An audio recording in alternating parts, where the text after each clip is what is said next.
Segundo segmento de Costumbres Rurales. Retomamos el diálogo con Hugo Guío, reconocido productor agropecuario, profesional de la agronomía, que se inscribe como uno de los pioneros en la adopción y promoción del sistema de siembra directa en Argentina. Con las lógicas controversias que genera toda corriente innovadora, esta práctica se difundió muy rápidamente entre nuestros productores, siendo en la actualidad del país con mayor porcentaje de tierras cultivadas bajo la cero labranza. Pero obviamente el fundador y primer rector en la materia era Estados Unidos, por lo que las primeras experiencias fueron impulsadas por técnicos del INTA que tuvieron la posibilidad de viajar al norte y regresaron convencidos de que debían ponerla en práctica aquí. Los técnicos del INTA Marcos Juárez, que venían de estudiar en Estados Unidos, el ingeniero Nardone, Marelli, Latanzi, Signorile, salen a hacer ensayos en campos de productores, campaña 74-75. Salen a hacer los ensayos con los equipos que tenían para hacer siembra directa de soja sobre trigo. Y uno de los lugares fue el campo de mi familia. Entonces ahí yo pude ver lo que era la siembra de soja sobre trigo, con todos los problemas, todas las bondades que tenía. Y a partir de ahí me entusiasmó mucho, estando también vinculado con la institución. Vi que era un camino que me parecía muy interesante en ese momento pensábamos en el doble cultivo. La posibilidad de sembrar inmediatamente un segundo cultivo, sin la pérdida de tiempo que implicaba el laboreo, preservando la cama de siembra y resguardando el perfil de humedad, era un tema que lo desvelaba. Y el sistema podría aportar además soluciones al problema de erosión de los suelos. En el año 75 dijimos, tenemos que adaptar alguna sembradora para ver cómo avanzamos con esto. Y bueno, tuvimos la suerte de que un fabricante cercano nuestro, Carlos Pierobón, se entusiasmara, me dijo, si vos conseguís las cuchillas, yo me encargo de todo lo demás.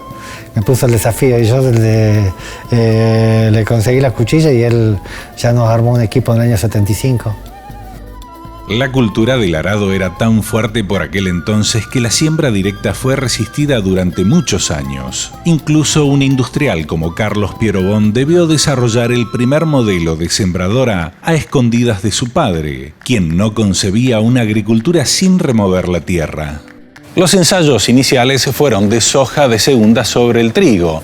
Se cultivaron incluso lotes demostrativos de mínima labranza versus siembra directa, cuyos resultados se presentaron en el primer Congreso de Agricultura Conservacionista que organizó el INTA Marcos Juárez en 1977.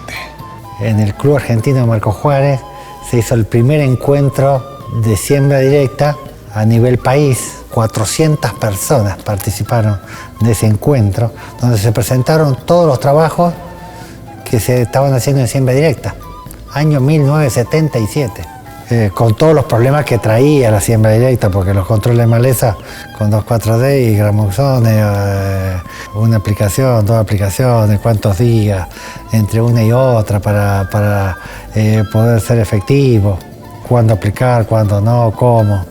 Era mucho más difícil que ahora.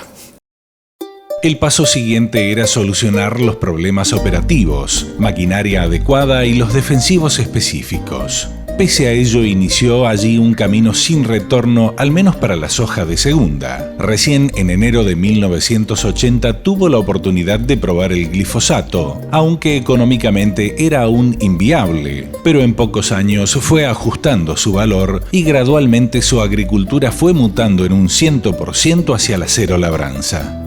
El último cultivo al que llegamos a hacer en siembra directa fue el trigo. El maíz también nos convencimos muy rápido. Campaña 85-86 ya estábamos haciendo también todo el maíz en siembra directa. Me acuerdo que al principio sembrábamos el maíz en la misma línea que la soja y funcionaba bien. Los problemas lo que teníamos eran los fertilizantes, cómo lo incorporábamos, que no siempre nos funcionaban, pero también el segundo cultivo con el que me convencí fue con el maíz. Después el trigo nos demoramos más hasta no tener equipo de siembra para poder hacerlo bien. 90, 91, 92. Ahí hasta que no compramos una buena sembradora para siembra directa, no le veíamos todas las ventajas que daba la siembra directa. No obstante, la definición por el sistema de siembra directa dependía de contar con los medios operativos y que la productividad fuera superadora. A excepción de la sembradora para granos finos, la maquinaria se desarrolló con cierta rapidez.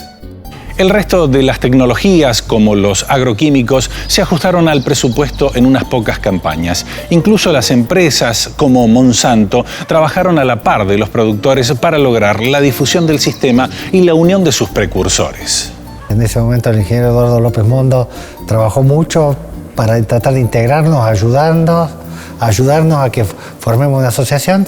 Y bueno, en el año 89 formamos APRESID. 25 productores, 30 productores formamos y le dimos comienzo a la asociación. Ninguno se imaginó que podía difundirse tan rápido la siembra directa y que podía llegar a hacer el cambio profundo que hizo en la producción. Ni el más aventurado de todos los que estábamos en ese momento creo que se lo imaginó. Más que una vuelta de página, comenzaba a rodarse una nueva película, pues en esos tiempos la base del conocimiento de los productores era el saber realizar el laboreo. Entre los factores que empujaron este cambio tan abrupto, Guío cita la reducción del costo del glifosato y la aparición de las hojas RR.